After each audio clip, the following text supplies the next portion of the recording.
Hello, I'm the Angry Spork, taking issue with Wave 2 of Amalgam Comics. Earlier this year, we looked at a fusion of Peter Parker and Kon-El hold his own against a literal growing threat. Now it looks like he won't be handling much of anything on his own, as the comic we start off with today has quite the cavalry in store. Let's check out Spider-Boy Team-Up #1 and... Yeah, brah, team up. Like team up for this review? I told you I'm not letting you co-host. Oh, come on, brah. Let's tear it up and see if this makes us flip the pages or flip a table because angry and... No co-hosting. You know what my opening catchphrase is. He ruined the moment. But flip the pages, flip the table, that's actually a pretty good line. I'll give him that much. Told you, brah. You gotta let me review with you. Go to the title card already.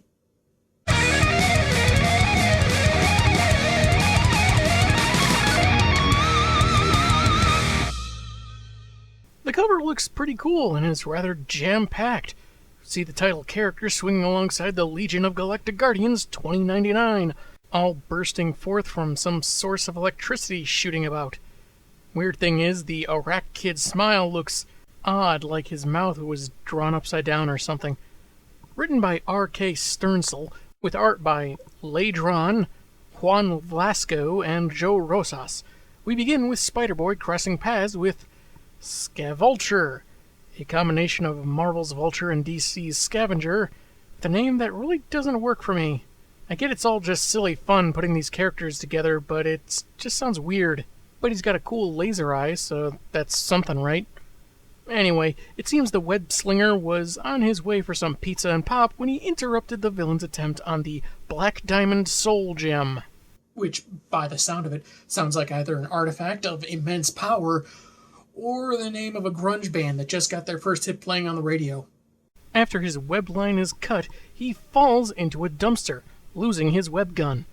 His search for it among the trash isn't helped by the delinquents of the Yancey Legion trotting through, on their way to plot mischief against Senator Ben Grimm. A stranger finds the web shooter and makes off with it, with Spider-Boy so distracted that Winged Wrinkles can attack from behind. He makes a crack about wishing he had a way of anticipating incoming danger, like a radar sense, just as his foe is about to blast him to smithereens. Scavulture and everyone else around them suddenly freeze in time, with our hero encased in a transparent cube. For the third time this month, I am not a Funko Pop figure! We go to Spidey's headquarters, where his agent, Rex Leach, is making sponsorship deals, in relation to his young client's apparently impending marriage to the Insect Queen. After a tongue-in-cheek reference to Superman's wedding, and man, Rex looks terrible here, like his face is melting. He, Miss Brandt, and Otto Octavius have an unexpected visitor, one that zaps them unconscious. It's the Silver Racer, with a handy caption saying to check out Challengers of the Fantastic for more details about his ominous warning of a hero's death. So I'm kind of reviewing these out of order, which obviously I didn't know until now. It doesn't seem like a big deal, though, but it is kind of funny that for once the editor's notes in a comic book from Amalgam actually reference a real-life comic book. Even though the events aren't quite like the Silver Racer said they were in the Challengers of the Fantastic comic. There, he said that these people were attacking him, and here they were just kind of bracing themselves for why ever he was there. So why did he lie, huh? What are you hiding, you shiny slope jockey? Spider-Boy, meanwhile, has an encounter with some enthusiastic strangers who have brought him to the year 2099 using a time square. Because, yeah, square, cube, totally the same thing, I guess. He's not entirely convinced, thinking some theatrical enemy is putting him on, but because this team is picking a new leader, they have roll call, as each member of the Legion of Galactic Guardians is introduced. Like Growing Boy, whose mother never stops feeding him. Multiple Maid, who can clean your whole house in 20 minutes. Dream Date. You got the done! And possibly the greatest of them all, Paste Eater Pete. Ralph, Are you eating your paste? No, Miss Hoover. Good. The group was apparently inspired by the wall walker's example, but the brains of the outfit, Martin X5, says he can only visit for another 10 minutes before time itself collapses. SB makes a solid point, asking if it was at all a good idea to bring him to the future, thus making him risk taking an action in his present that erases the Legion's existence. Universe Boy, who's apparently a universe-sized jerk, says he hasn't got much of a future left, leading their icon to conclude he's going to die by Scavulture's blast. No, you'll be fine. It'll turn out he had his cybernetic eye set on laser pointer. With nary a chance to catch his breath, the Frightful Five bust in and attack, destroying the Times Square generator in the process. A huge, neat-looking fight breaks out, but Martin X is kind of zoning out in despair about how the device took him nearly 15 months to perfect. And if they want the time stream intact, it needs to be repaired in about, 5 minutes. Because I guess 5 minutes passed in just a couple of pages? Weird. Anyway, some guy in a cloak claiming to have ordered the attack sneaks up on Spider-Boy, and it appears Martin X doesn't see anyone else around. Things aren't exactly looking up for our hero, as his arm begins splitting into his component characters. Well, look on the bright side. Now you have a new variant action figure to market. I'm not saying it'll be the easiest to sell, but the collector's compulsion can be a very strong one, believe me. A stranger in another time box shows up, one that may or may not be familiar to SB, and he gives the line from Terminator about going with him if he wants to live. No thanks. I saw that movie! Did you happen to remember how that phrase was said by protagonists trying to help other protagonists? It's just kind of a weird rebuke is what I'm saying. Unless the Terminator movies are vastly different in the Amalgamverse. The creep in the robe kind of helps make Spidey's decision, and he opts to go with not Kyle Reese. Instantaneously, they've jumped ahead another 5 years in the future, where chronal collapse has turned everything dystopian.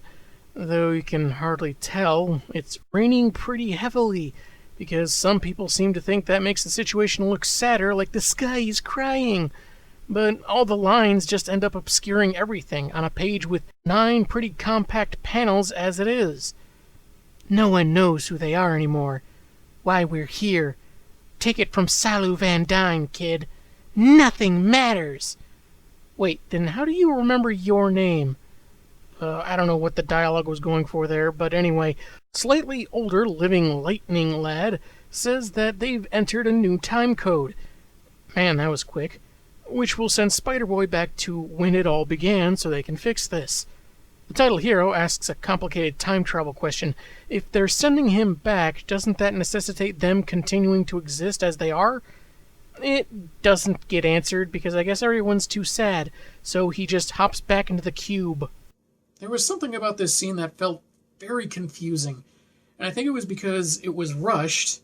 The slightly older Guardians were acting very melodramatic, and it didn't help that the backgrounds of this alleged dystopian future were very indistinct, so you couldn't really feel invested about their plight.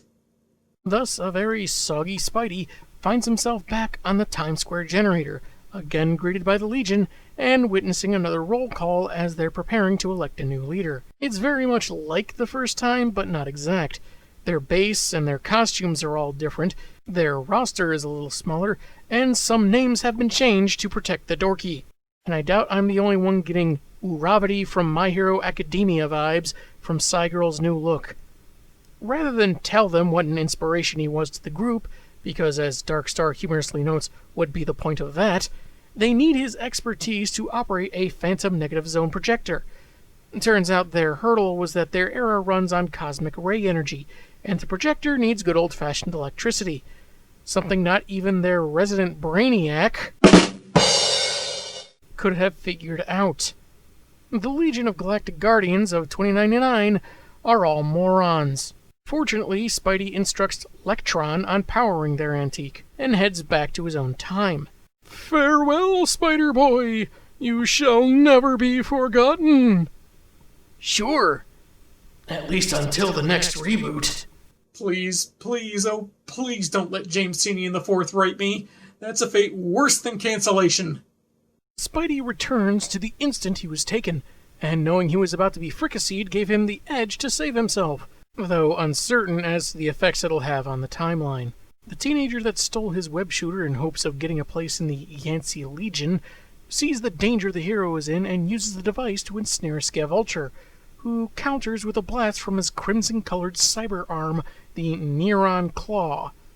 Before it can be used on Spider-Boy, the prosthesis is blasted by Martin X5. He and several other Guardians shedding their Yancey Legion disguises and tackling the old bird.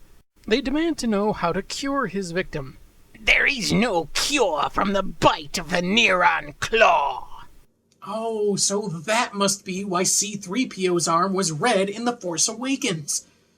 Feels like that could have come in handy a lot throughout the movie. What's the deal, 3PO? SB is understandably upset that they didn't help sooner, which kind of raises a few more time travel questions, but if they'd acted before the attack, it would have been a chronal collapse, and we'd all know how much fun that was the first time. The Iraq kid is more concerned with saving a life, noting that Project Cadmus could help, but it's too far away. The Guardians give him one of their anti-grav rings, allowing them to fly to their destination as the Special Crimes Unit takes custody of Scavulture. They arrive at Fantastic Mountain with no Professor Richards around, so Spidey sends the dying teen into the Phantom Negative Zone, which, while not a vacation destination, will pause his deterioration.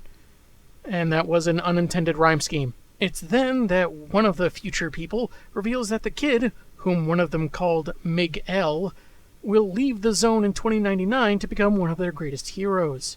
I know, spending a century in limbo sounds harsh, but that's how long it takes to process him through human resources. 2099 has amazing technology, but our bureaucracy is garbage. He questions their concept of a great destiny when he notices no one is moving. That's when the cloaked creep reappears, revealed to be Kang the Time Conqueror.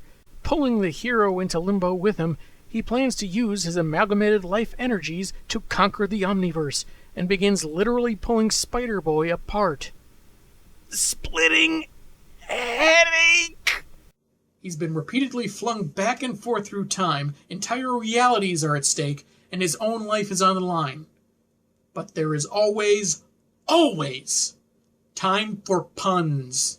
Nearly completely separated into Superboy and Spider-Man, 8 arrives when a Times Square pops in, which I guess is supposed to be impossible, and a future Spider-Boy kicks Kang in the face, with even more delightful puns.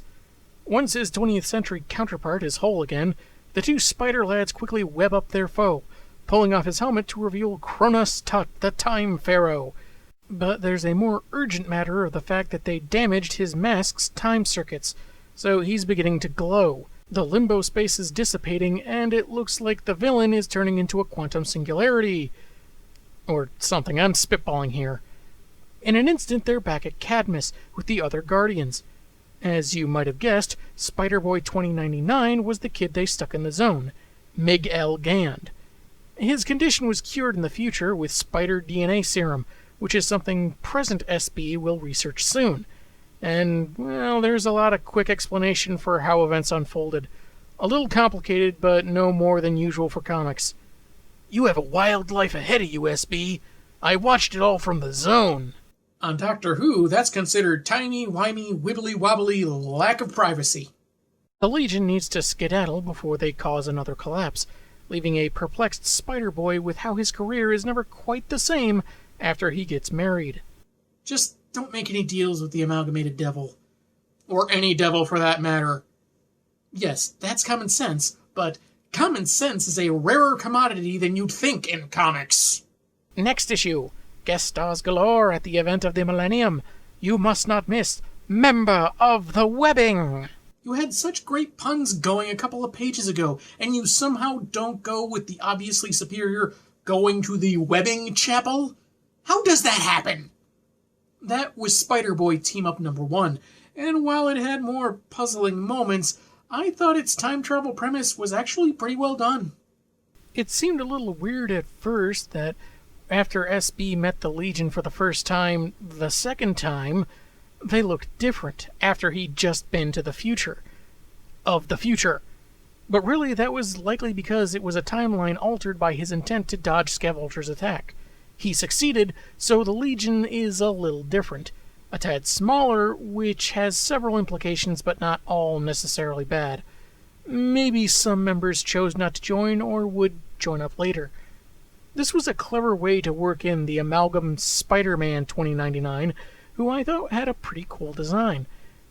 Some rando kid stealing some superhero gear ends up not only as a hero himself in the future, but able to help his namesake, was pretty clever, but there were moments that were kind of odd with the pacing. It was really rushed at times, and while Chrono Collapse is an interesting plot device, it can only be used so much before it starts getting annoying, especially to read.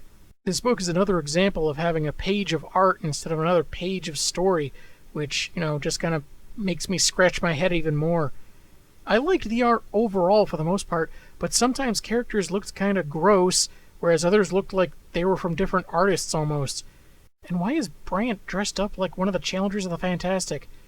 Isn't she working for Spider-Boy or Rex Leach or something? And then you have this shot of Martin X5 looking very panicked and spastic, like that gag you may have seen in some TV shows or movies where a guy comically tries firing a gun for the first time and he's not used to it and he's losing his cool, but he's pretending he's still got his cool.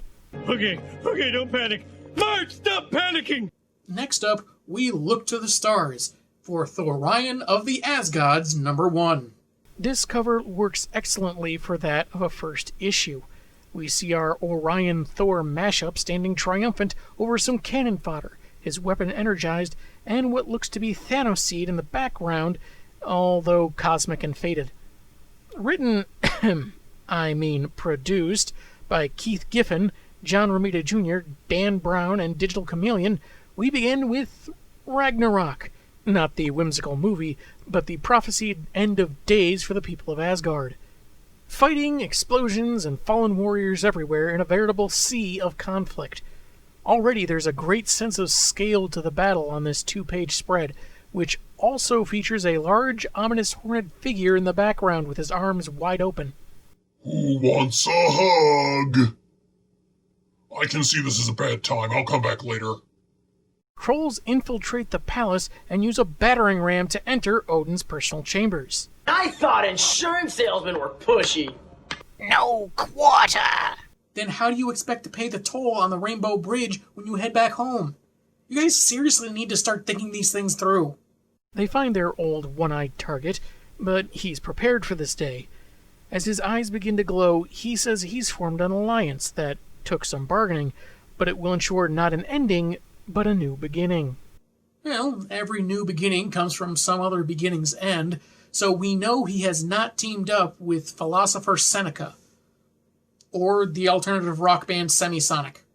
Behold, the source! As Odin's hand surges with energy, a giant hand in space digs its digits into the cosmos, followed by an explosion. There came a time when the old gods changed. They started collecting vinyl records, rode bicycles everywhere, and wouldn't shut up about something they heard on NPR called the Saskatchewan Diet. 1 year later, a horde is getting demolished by the Resurrected One, using the power of the Astro Force and telling them to inform their master that their defeat came at the hands of Thorion the Hunter. And if you take a gander at the credits, you can see why I said produced earlier. Not sure why they went with so ambiguous a term, but whatever. His enemies retreat, and Thorion muses how long before Thanos-seed's straining of their truce causes it to break. He finds 3 cocoons, likely holding intended slaves, and he uses his hammer to free them. They're lower-class beings, known as bugs, and they don't see much difference between life under the heel of Thanos-seed or that of the High Father. He claims it's the will of the source, just like his hunger for combat. And maybe I'm misinterpreting things, but when he mentions cloaking his battle lust with false concern for those beneath notice, it seems to be saying he doesn't really care about these guys, and he's totally bought into whatever hierarchy he lives in, for good or bad. Not exactly an admirable trait, if you ask me, but understandable. If you could knock back a battalion with an energy-blasting space hammer, the power might go to your head too. Warrior makes his way home, to a planet that's half green land and blue oceans, and half fiery rock. Because, unfortunately, they too had their own climate change deniers with steady appearances on pundit TV shows. He's observed by Thanocide, who's not exactly thrilled his latest raid was thwarted.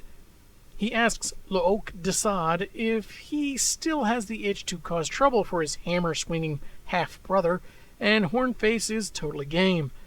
At his master's command, naturally.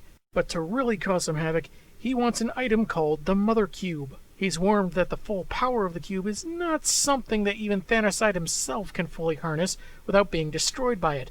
But Lo'ok says it'd be an honor to die for his boss and his lady, Death. If they're going to cross over with the white-skinned demon lady from Chaos Comics, this story might take a risque turn. Or 3. Thorion arrives at a building in New Asgard, greeted by his pal Balder, who's already heard of his victory over the Steppenwolf trolls. Winghead is worried how close their enemies are getting to the Realm Eternal, but Baldy just dismisses it as saber-rattling, nothing more, and asks if he'd rather become a statesman instead of a warrior. He does make a point. No one's built multi-billion-dollar star-studded movie franchises on diplomacy and convincing talking points.